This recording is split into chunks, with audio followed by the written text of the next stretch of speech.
Carlos Alix, ¿qué tal? Pues la verdad que bien, la verdad que bien. Ahora en una época de cambio, como ya sabes, con el tema de mudanza, también bastante curro. Ahora me voy a una estancia a poquito tiempo, pero también guay. Y nada, muy contento con todo en general. Qué guay, tío.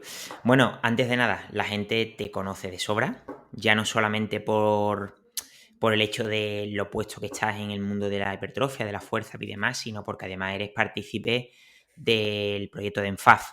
¿Nos podrías comentar un poco a qué te dedicas exactamente en ENFAF? ¿Qué tipo de clases haces? ¿Qué tipo de contenido?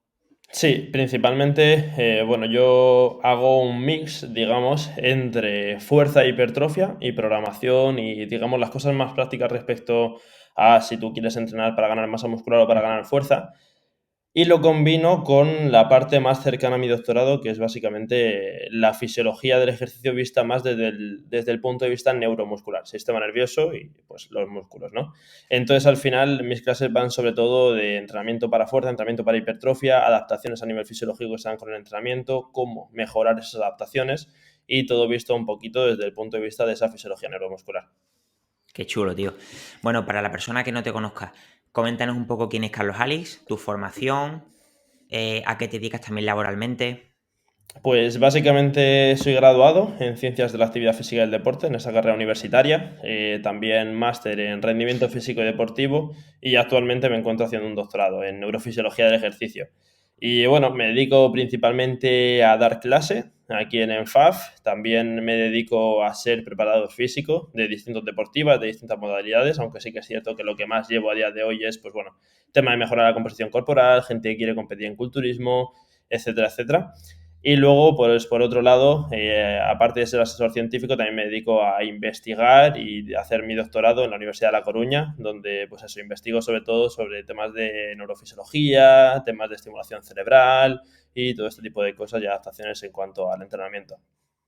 Qué chulo, tío. ¿Qué es el primer año del doctorado? Sí, es el primer año, lo que pasa es un poco raro, porque yo empecé a dar un interno muy prontito. Empecé a dar un interno al principio de la carrera, bueno, el segundo oficialmente, pero en primero ya estaba en un laboratorio ayudando. Y claro, el primer artículo lo hice, digamos, en tercero y se publicó en cuarto de carrera. Entonces, realmente son estudios que, aunque a nivel temporal y demás, pues hay controversia entre si puedo meterlos o no, pues sí que son estudios Claro. que ya los adelanté en su época y claro, la línea de investigación de mi doctorado, si tú ves el plan de investigación, la mitad está hecho, bueno, el 80%, que son pues una revisión sistemática con metaanálisis y tres estudios posteriores que se hicieron a nivel experimental. Y O ahora sea pues continuando esa línea. que realmente puede ser doctorado en 2 años, ¿no? A ver, realmente sí, el tiempo mínimo a nivel legal son, bueno, en mayo, justo en un año, podría ser doctor. Madre mía de mi vida, tío. Qué fuerte. O sea, me quedo loco. Pues fíjate que pensaba que estabas haciendo el doctorado en la UCAM, tío. Pues no, no, no, estoy en Coruña, tío, porque, bueno, mi director de tesis básicamente estaba dando clases en la UCA anteriormente y ahora está allí. Ah, vale, vale, vale. ¿Y cómo lo haces a distancia? Básicamente, cuando hay que tomar datos, cuando hay que hacer X tipo de cosas, voy para allá. Y Ujú. cuando tengo que analizar datos, escribir y demás, pues lo hago desde aquí, desde Murcia. Qué guay, tío. Bueno, creo que va a ser muy chula la entrevista porque aunque yo tengo mi opinión, hoy voy a hacer de entrevistador 100%, ¿vale? No quiero dar ningún tipo de opinión, no quiero dar ningún sesgo. Te voy a dar situaciones, ¿vale? Supuestos sobre la ciencia y la experiencia. La ciencia, cuando en este caso hablo de ciencia, me refiero a la ciencia del entrenamiento, ¿vale? Me alejo totalmente de otro tipo de ciencia, sino a la ciencia del entrenamiento de fuerza, básicamente, ¿vale? Incluyendo la hipertrofia. El primer supuesto es el siguiente, Carlos. ¿Cómo explicarías a una persona que no confía nada en la ciencia, que se cree que la investigación no vale absolutamente para nada a nivel de entrenamiento, por qué puede ser o es importante de cara a la fuerza y la hipertrofia? Pues a ver, normalmente cuando vemos pues que una persona no confía en la ciencia, ¿no? A la hora de programar el entrenamiento, de bueno, no, es que no tenemos que hacer caso a los artículos científicos y demás. Luego muchas veces esas mismas personas a lo mejor incluso tienen la carrera de ciencias del deporte o tienen otras formaciones Y si te das cuenta, ellos se basan en la ciencia, pero simplemente en una ciencia en la que se quedaron hace 30 años. Por ejemplo, se basan en libros de fisiología que realmente los estudios científicos fueron los que descubrieron esa fisiología y hasta ahí la cuentan, pero más allá no. Entonces, lo que yo muchas veces me pregunto es por qué, ¿no? Porque hasta ese momento sí que la cuentan y luego no quieren actualizarse. Muchas veces incluso se achaca al número de muestra, ¿no? Al número de sujetos de los estudios y demás, Sí. pero solo hay que leer para ver que a día de hoy los estudios cada día son de más calidad. Es decir, por supuesto que hay estudios con poca muestra, pero incluso con la estadística se intenta corregir ese error que se ha podido tener o, digamos, pues bueno, esa limitación, etcétera, etcétera. Entonces, ¿qué pasa? Al final la ciencia, como, digamos, se entiende a nivel de redes sociales un poco mal. Se entiende como algo que no es experiencia. Y la ciencia no deja de ser una experiencia controlada en la que aíslas variables para saber que esa variable está siendo la que está provocando un efecto. Por ejemplo, si yo quiero estudiar que si el fallo muscular es el responsable de que se produzca más hipertrofia, imagínate, yo cuando compare a ese grupo que va al fallo muscular con otro grupo que, por ejemplo, se deja 3 4 repeticiones en Ujú. recámara, todo el resto de variables voy a intentar estandarizarlas lo máximo posible para que no afecte a los resultados y yo esté lo más seguro posible de que ha sido el fallo muscular lo que ha afectado a esos resultados de la hipertrofia conseguida. Entonces, al final, lo que pasa es que si contamos con todas las investigaciones que se hacen en el mundo y a lo largo de los años y toda la gente que ir trabajando en que avance este conocimiento, es imposible ni en 100 vidas vivir tanto como para saber lo que la ciencia te está descubriendo en toda la trayectoria que lleva. Entonces es tan fácil como que tu experiencia puede estar sesgada por 1000 variables que no estás controlando y que no sabes al 100% si se debe a, por ejemplo, en este caso, que ha sido al fallo muscular, o a que, por ejemplo, has dormido mejor o a cualquier otra variable.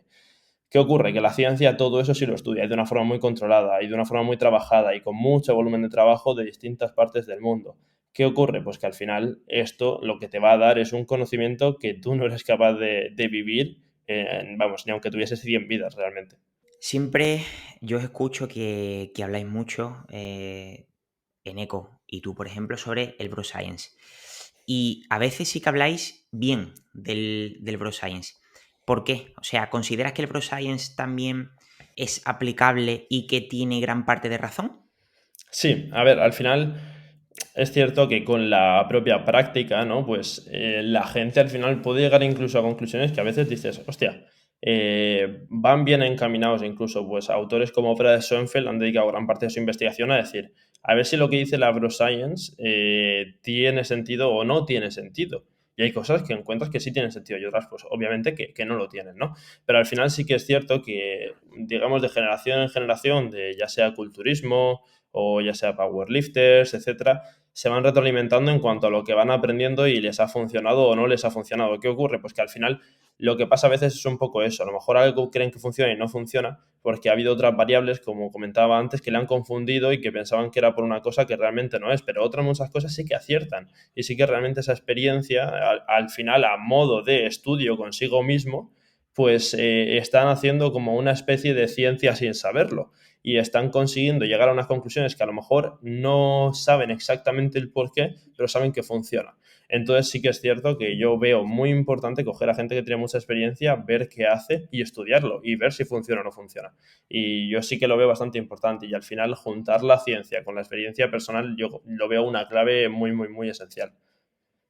¿Nos podrías dar dos ejemplos de Bro Science que se pensaba que era una tontería y que al final se ha demostrado que es real?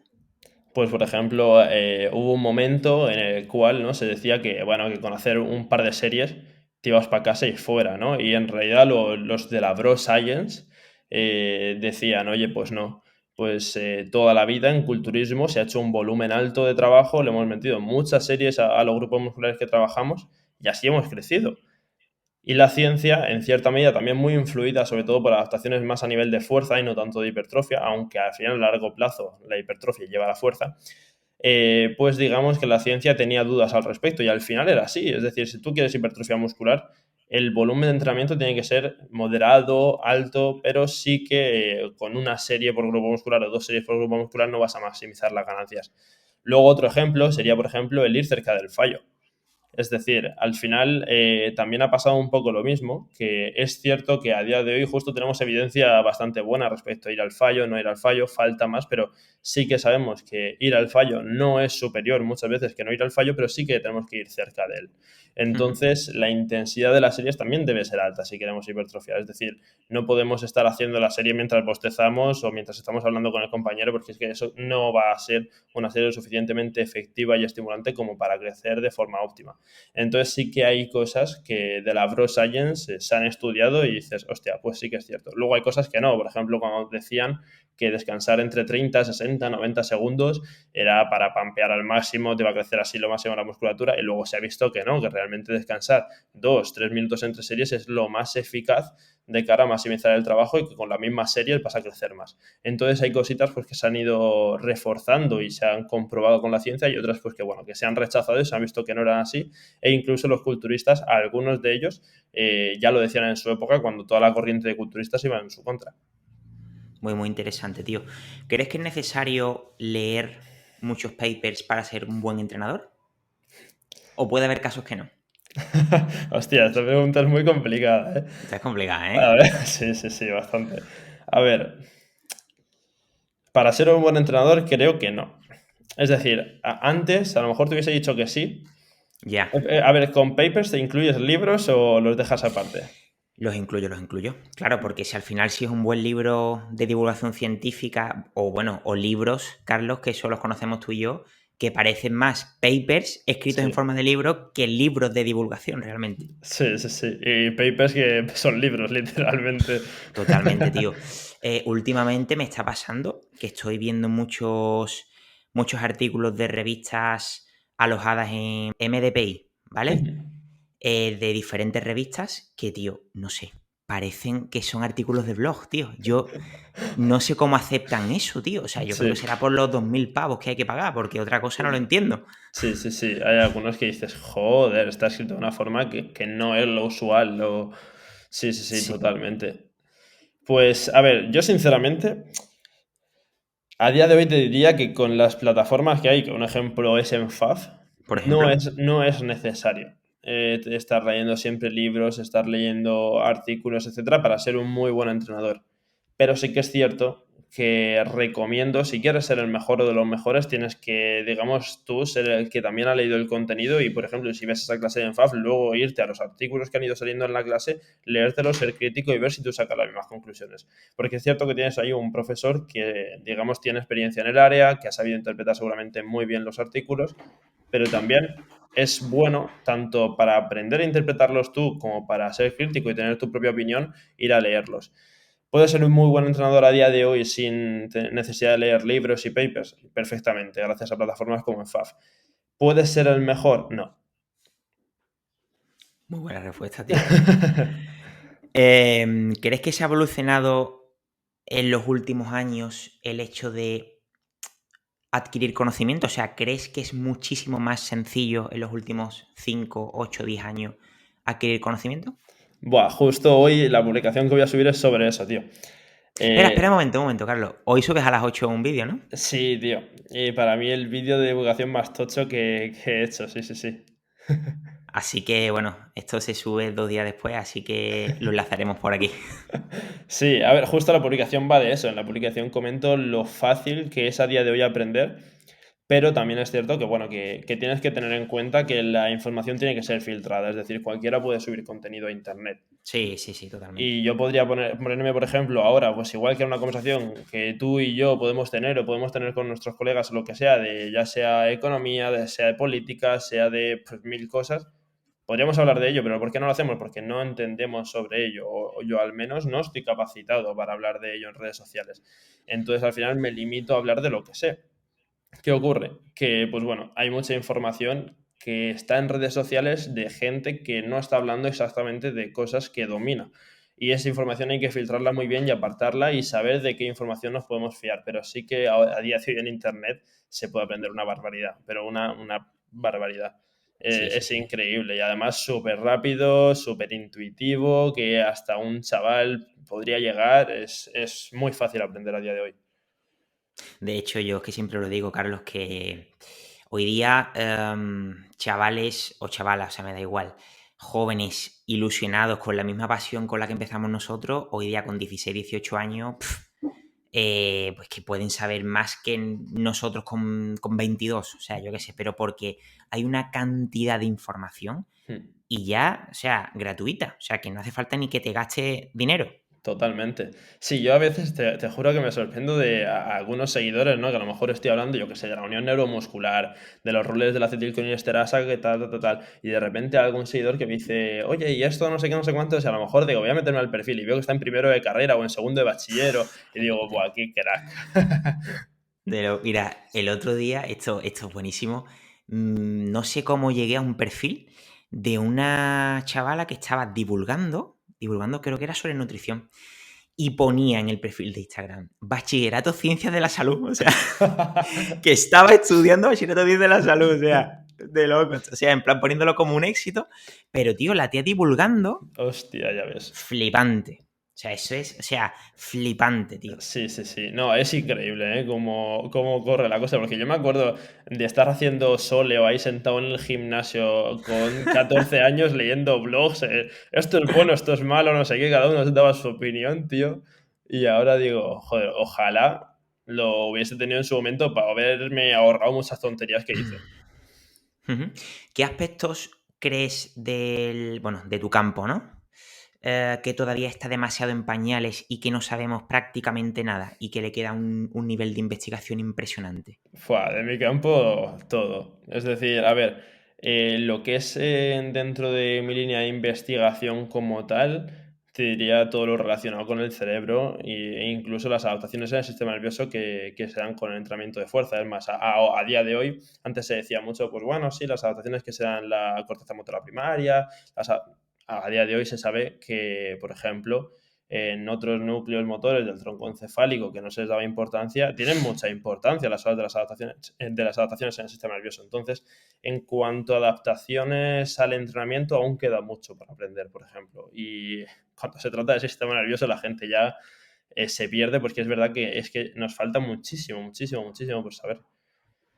Y sobre el tema de programación del entrenamiento, Sobre el tema de programación del entrenamiento, queda bastante por saber, pero también es cierto que en los últimos años ha sido una burrada lo que se ha avanzado. Sobre todo queda, para mí, a nivel general, donde hay muchísima falta de información, es en poblaciones específicas. Es decir, estudiar ujú, mucho en poblaciones específicas, porque, por ejemplo, ahora ha salido un metaanálisis sobre el tema del fallo muscular, ¿no? Y como si tú lo ves, realmente no tienen estudios suficientes como para hacer un análisis de sujetos entrenados y sujetos desentrenados, ¿no? Es decir, ni para dividir de esa manera. Y mucho menos si ya nos metemos en temas de géneros y ¿sabes? Entonces, al final sí que para afinar e individualizar en según qué población hace falta mucho aún. Y es cierto que también, por ejemplo, en temas de precisamente autorregulación, individualización respecto al propio deportista y a las respuestas que tiene ese deportista al entrenamiento, en cuanto a eso falta mucho por estudiar. Se está avanzando mucho, pero aún falta mucho. Y es la clave, es decir, tú tienes que programar el entrenamiento del deportista en base a cómo esa persona responde. Y ahí aún hay mucho que investigar. Incluso, por ejemplo, antes se decía, ¿no? Lo de no hay gente que no responde al entrenamiento. Y luego ves que cuando le subes el volumen de entrenamiento responden. Y dices, no, es que lo que pasa es que no estaba bien personalizado para esa persona. Entonces, en ese sentido, falta bastante, sí. y hay, por ejemplo, aspectos de la programación del entrenamiento que ya está súper estudiado y que ya prácticamente no hace falta seguir investigando. No, no hay ninguno. Es que al final siempre se puede seguir y seguir y seguir. Y no realmente es una ciencia joven en la que aún queda mucho por hacer. Vale, bueno, tú ahora mismo estás metido en el mundo de la ciencia, pero de verdad, o sea, estás doctorando, estás metido de hace ya muchísimos años en el mundo de la universidad, tienes mucho contacto con profesores, con investigadores y demás. Entonces yo te quería preguntar, porque mucha gente divulga, lee muchos papers, pero no sabe un poco lo que existe dentro de las universidades con el tema de las investigaciones. Te quería preguntar, ¿crees que se sacan demasiados papers solamente para puntuar, para conseguir plazas y que por eso esa sea la explicación de que hay muchos papers con una calidad penosa? Ahí es una pregunta complicada. Mira, justo en el vídeo de hoy que saco hoy, he juntado todo tipo de investigadores donde hay gente que publica papers como churros y gente que publica muy poquitos papers con mucho impacto. Y al final, muchas veces lo que pasa es que también depende del área. Por ejemplo, hay áreas, lo neural, por ejemplo, es más complicado en cierta medida. O Claro, si tú quieres estudiar, por ejemplo, adaptaciones crónicas, es mucho más tardío, digamos, que estudiar efectos agudos de un programa de entrenamiento, por ejemplo, que se estudia en un momento concreto, etcétera. Pero sí que es cierto que hay tanta competitividad a día de hoy por entrar en el mundo de la universidad que la gente tiene que publicar muchísimo, muchísimo, muchísimo. Y al final es complicado porque sí que es cierto que, pues bueno, se pueden hacer prácticas medianamente malas y aprovechar X recursos, pero cuando las revistas en las que están publicados esos artículos son revistas realmente de un impacto grande, que tienen buenas revisiones, que pasan filtros correctos, si una persona ha publicado muchos artículos en revistas así, y más en revistas que no son de pago, que publique si quiere 10 al mes, porque realmente lo que está publicando es calidad. Otra cosa es la gente que publica mucho, pero que, como has comentado, cuando te vas a sus estudios, pues bueno, son a lo mejor en revistas de no tanta calidad, que han entrado pues quizá porque han usado X recursos que tienen a mano, o porque lo que sea, ¿no? Pero que sí que es cierto que pues va a depender. Yo, por ejemplo, tengo un ejemplo, mi codirector de tesis, Amador García Ramos, es, no sé si lo conoces, no, pues el tío publica, pero una barbaridad. Pero claro, yo cuando empecé a trabajar con él, si ves lo rápido y eficiente que es una burrada. Es sí, decir, ¿no? te hace trabajos de muchísima calidad enseguida. Es decir, yo me acuerdo de estar trabajando a la 1 de la mañana y decirme, pásame estos datos, hacíamos un análisis, yo probaba otro, él probaba otro, pum, pum, pum, venga, escribe no sé qué, tal. A la mañana siguiente, así, y decías tú, buah, la cuarentena fue una locura, por ejemplo, con ese tipo de cosas. Entonces, al final, yo creo que depende mucho del perfil del investigador. Pero sí que creo que la competencia puede estar bajando la calidad de la investigación a día de hoy y más publicar que investigar en muchas ocasiones. De hecho, tío, no recuerdo ahora mismo un nombre de un investigador de ciencia del deporte de la Universidad Europea de Madrid, que es el que más publicaciones tiene. ¿Te suena? Fua, no lo sé, tío. Que es el que más publicaciones tiene de ciencia del deporte. Buah, pero no me acuerdo No lo sé. exactamente.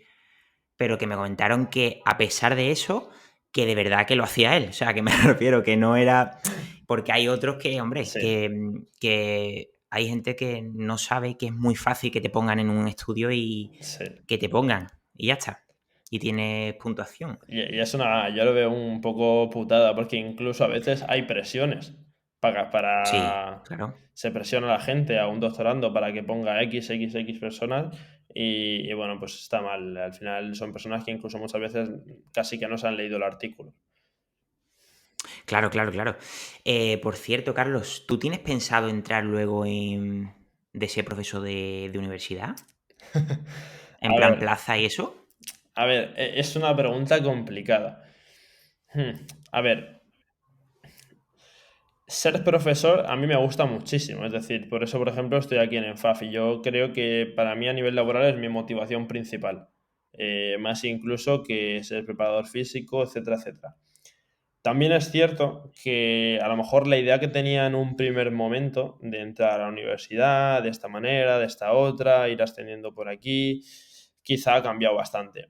Y es más, creo que plataformas como por ejemplo puede ser en FAF pueden evolucionar bastante, con lo bien que se están haciendo las cosas en el futuro, hacia formaciones oficiales con muy buena importancia. Entonces, al final, yo creo que a día de hoy, pues por ahí yo creo que se puede avanzar muchísimo. Es más, yo muchas veces lo hablo con Eneco, lo hablo con Juanpe, lo hablamos pues muchos entre nosotros en plan de, joder, con lo bien que se están haciendo las cosas, esto va a evolucionar muy rápido, yo creo.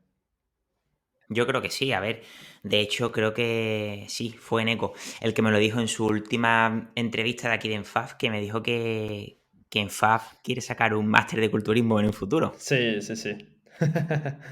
Por eso que realmente, bueno, y más, tío, ¿tú no tienes la percepción de que la NECA, tío, está últimamente aceptando todo? En plan, tío, cualquier formación que sacan las universidades. Pues sinceramente, tío, no me he fijado demasiado, pero ahora que lo dices, sí que últimamente veo que acepta bastantes cosas, tío.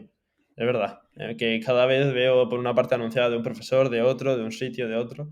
La NECA nos ha aceptado tal. Y luego, en cambio, muchas veces veo injusticias que también hace, pero Ya, contra ya, la ya. gente que son muy buenos profesionales y no le admiten ciertas plazas o... Hmm. Totalmente. Por cierto, ¿cómo ves tú el hecho de que en los últimos años se hayan sacado tantísimas universidades privadas que ofertan ciencias del deporte, por ejemplo, nutrición? ¿Consideras que esto puede ser un problema por el mero hecho de que salen tantísimos alumnos egresados A ver, sin un futuro?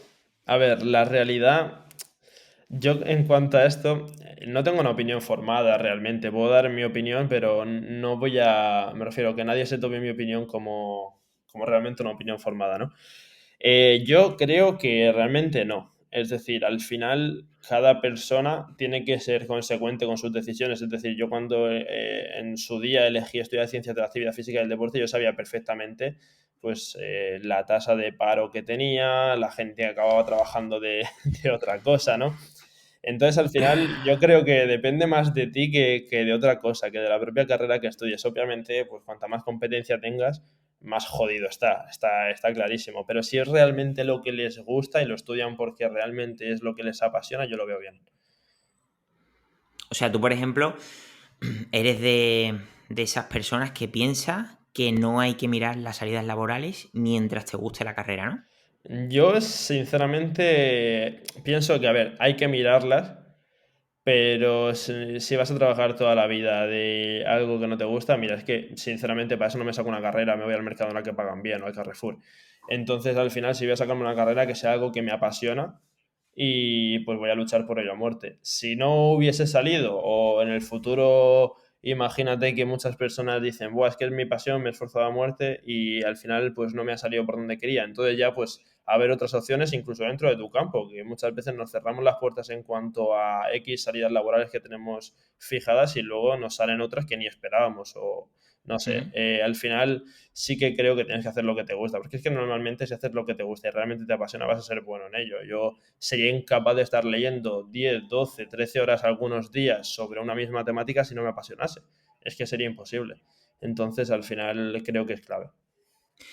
Pues mira, eso es exactamente lo que yo pienso también y admiro a la gente que es capaz de hacerlo. Yo creo que personas como nosotros hemos tenido tanta suerte de tener tanta pasión por nuestro trabajo que lo veo irreal, tío. O sea, yo Sí, creo que somos los raritos realmente de la sociedad. vivimos en una burbuja totalmente, ¿eh? Totalmente. Sí. Yo muchas veces lo hablo con compañeros y es que es verdad que nosotros estamos en una burbuja por completo, siempre dedicando todo nuestro tiempo a lo que nos gusta, pudiendo vivir de lo que nos gusta. Es una pasada, la verdad. La verdad que es una cosa que sales a la calle y te quedas loco con las cosas que escuchas o cuando te escuchan hablar, ¿no? De lo que te gusta de tu curro. No sé, tío, es una cosa que Sí. yo que flipo y que agradezco a la vida una barbaridad, o sea, sinceramente, pero que somos personas con suerte, tío. Con mucha suerte, sí, totalmente, tío. Yo no me imagino levantándome, sinceramente, todos los días hacia un trabajo que no me gusta, la verdad. Y es decir, a lo mejor, a veces esto lo he hablado con Sergio, mi coach, con Sergio Martínez, que dices, hostia, podría estar súper cómodo, Sergio, por ejemplo, trabajó en Adidas, ¿no? Pues podría estar Ujú. súper cómodo en Adidas, trabajando mis 7 8 horas diarias, me voy a mi casa y me olvido. Y ahora estoy aquí trabajando 12 horas diarias, me voy a la cama pensando en lo que mañana tengo que hacer o esto que se me ha quedado tal. Ya, hostia, pero al final estás haciendo lo que te gusta. Y al final eso a mí me vale más que ninguna otra cosa, aunque le tenga que emplear el doble de tiempo al día. Pero ese tiempo lo estoy disfrutando en el fondo, aunque tengas estrés, porque al final muchas veces se te pegan las cosas y demás, lo estás disfrutando. Es lo que te apasiona y cada mérito te sabe a gloria. Y aunque ganase el 50% de lo que gano. O Sí. sea, vamos, yo ahí antepongo de verdad mi felicidad al dinero, te lo aseguro. Totalmente. Sí, yo recuerdo cuando mi padre me decía, no estudia ciencia del deporte, estudia esto, estudia lo otro, estudia derecho, estudia lo que sea, que no sea. Y yo decía, es que no, es que con otra cosa no voy a ser feliz. Es decir, no. Prefiero comerme los mocos en el futuro y estar trabajando un montón de horas, ganando un sueldo de mierda, pero haciendo lo que me gusta. Ujú.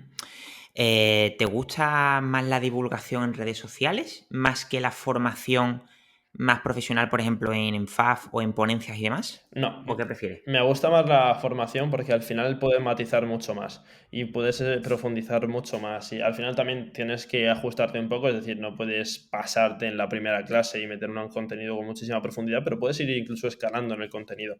En las redes sociales sí que se puede hacer y se puede enseñar mucho, pero es cierto que muchas veces, pues bueno, lo típico, ¿no? Mucho texto. Entonces, Ya. Total. entonces sí que es cierto que no puedes dar X matices o incluso tienes que fijarte más en qué llama la atención como tal, más que en qué estás enseñando y la forma de enseñarlo. Entonces, las dos cosas me encantan y la divulgación lo veo, vamos, una base en mi vida, es decir, para mí es algo muy importante, pero me gusta más la formación porque ahí puedes explayarte, puedes explicar todo y puedes interactuar incluso mejor. Muy bien, tío. Pues nada, Carlos, ha sido un gusto a tope, tío. Ha sido un honor, de verdad. Lo mismo te digo, tío. A ver si nos vemos pronto, que estoy seguro de Hombre, que sí. segurísimo que sí. Y nada, que obviamente como eres parte de ENFAF, pues te traeremos, tanto Marta como yo, más veces por aquí para hablar de otros temas interesantes. Yo encantado, tío. Las veces que queráis. ¿Vale? Bueno, pues simplemente comentaros que nos sigas en todas las plataformas, YouTube, Evox, Spotify, Apple Podcasts y Google Podcasts, ¿vale? Nos vemos en el siguiente vídeo. Un fuerte abrazo.